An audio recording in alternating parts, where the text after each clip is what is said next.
We are back live, ladies and gentlemen.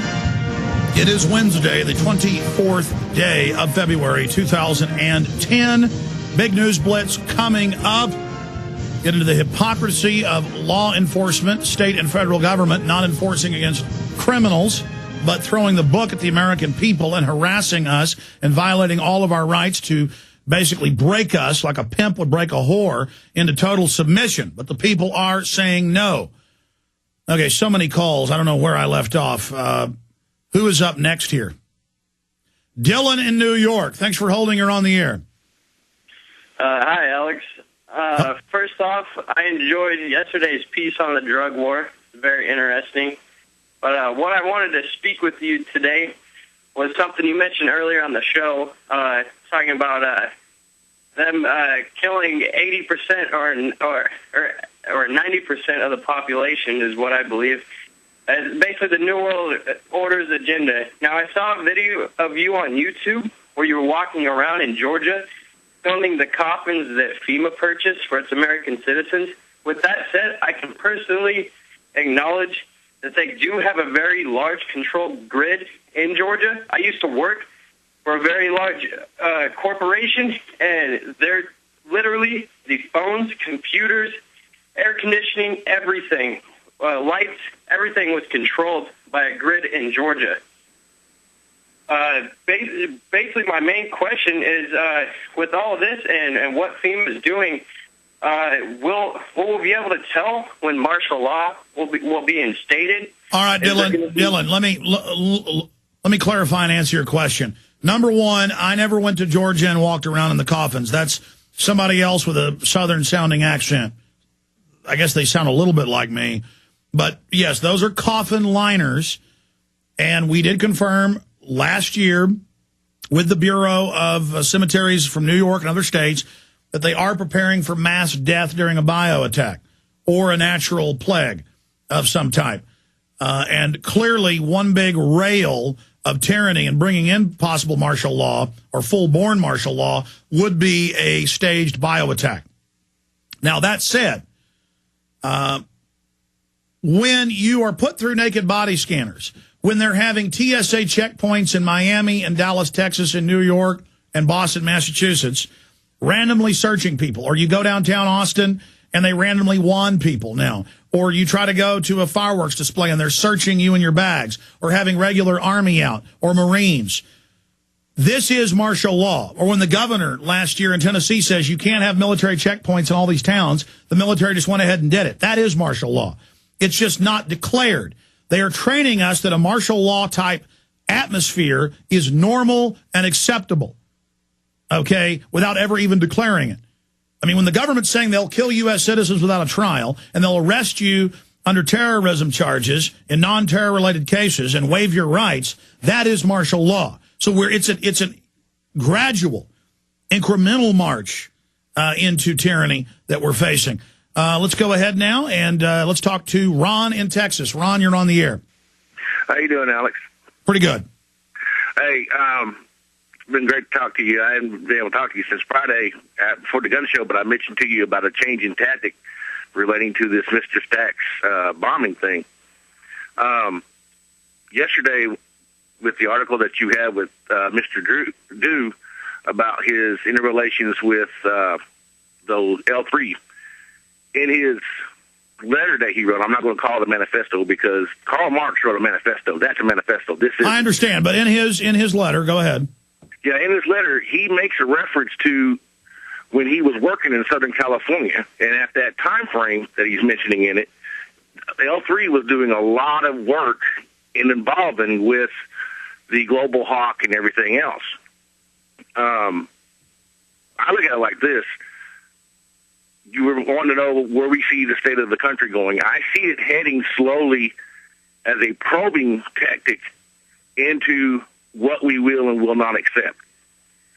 The incident with Mr. Stacks is still, to me, slowly, just like probably with anybody else, still looking like it's being staged. But I think he was onto something, and they silenced him, and they tried to set it up to where he was doing something and made it focus on him rather than the main issue. Well, you get one of the most secretive one of the most secretive companies involved in all sorts of remote control aircraft activity. And you've got one of their top Homeland Security people that's tied in with L3 owning the hangar his plane was in. And by the way, I'm going to get to that towards the end of the show. We now have the Statesman reporting he got to the hangar 2 hours before. So how did he set the fire at his house? I guess he could have time delayed it, but they say the house was on fire about 8:45. 2 hours before that, he's already at the hangar 25 miles away. So the whole thing gets more and more suspicious. You have all these witnesses saying they saw no one in the cockpit. They could see into it. That the emergency workers from all over Travis County and the city of Austin were there across the street for a drill, that the FBI was on the ground before and other reports seconds after the plane hit and the explosion was heard. You add the fact that they did send Geithner down here to grandstand and try to look like a victim for himself and the IRS. The fact that it did happen in Austin, you add all this together, it's getting very suspicious, and I'll go over that towards the end of the show because the file on Joe Stack is getting thicker just on the whole L3 situation, and we're investigating. Let's go back to the Genesis phone lines. Wade in Canada, you're on the air. How's it going, Alex? Good. Thanks for everything that you're doing. It's awesome. I've been listening to you for about 6 months now. It's just amazing. I just want to speak about the Debra Medina thing. Some people are saying that she's getting blackmailed, but even if she is, she should stand up for herself, if she did something in college or whatever, people make mistakes. Stand up, tell the truth, get it out there. Well, I want to be clear. There's no evidence that she's being blackmailed. A couple callers have said that, and I've said there's no evidence of that. And, again, new listeners are tuning in every millisecond. That's a lady running for governor here in Texas that we've been supporting. And the whole Glenn Beck thing happened where he said she was a 9/11 truther. She said, no, I support people's right. She said it's, quote, healthy. Those towers did fall in a strange way. And then she said, days later, it's despicable and horrible and agreed that we're this dangerous cult.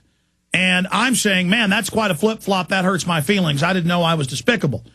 And so I'm saying, what are they going to say about this? I'm angry about this. And most people agree and are angry. A few say, no, she is God. You don't question Obama. You don't question her. You don't question Glenn Beck. Just everybody has their own little camp followers where it's just worship, worship, worship. And that's not who I am.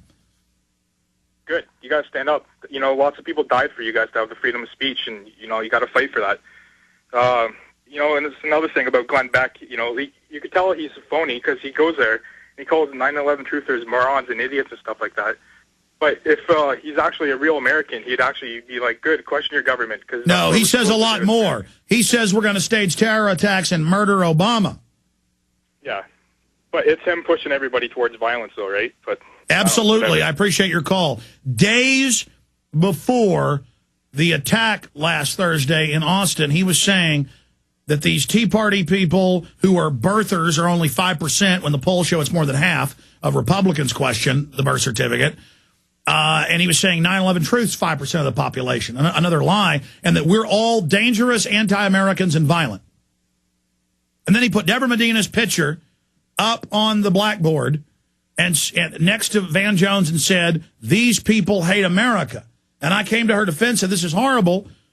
And instead, her response is just to grovel, prostrate herself before Glenn Beck. I mean, it's just incredible. And throw us under the bus. But I guess I'm supposed to say, that's all right. That's good. But again, it only seems to be, from what I've seen, a few people that are even in her campaign think they're going to get a job or something. It's like we're big city politics or something. They're like, no, it doesn't matter what she does. We've got to do this to win. We've got to be deceptive. What? And some people are like, Alex is very Machiavellian. He's trying to make it look like she's not a 9/11 truther to save her. What? Save her? What Beck did to her really hurt her. Instead of gaining 5 points a week, 2 weeks after, she's lost 5 points. That's 15 she's lost. 10 she should have gotten on track, and the 5. She's got a 20-point now. And by her going into a tailspin and retracting like she's bad or something, people don't like that. No one likes that. But whatever. It's too bad. Let's go ahead and talk to Neil in Jersey. Neil, you're on the air. Neil.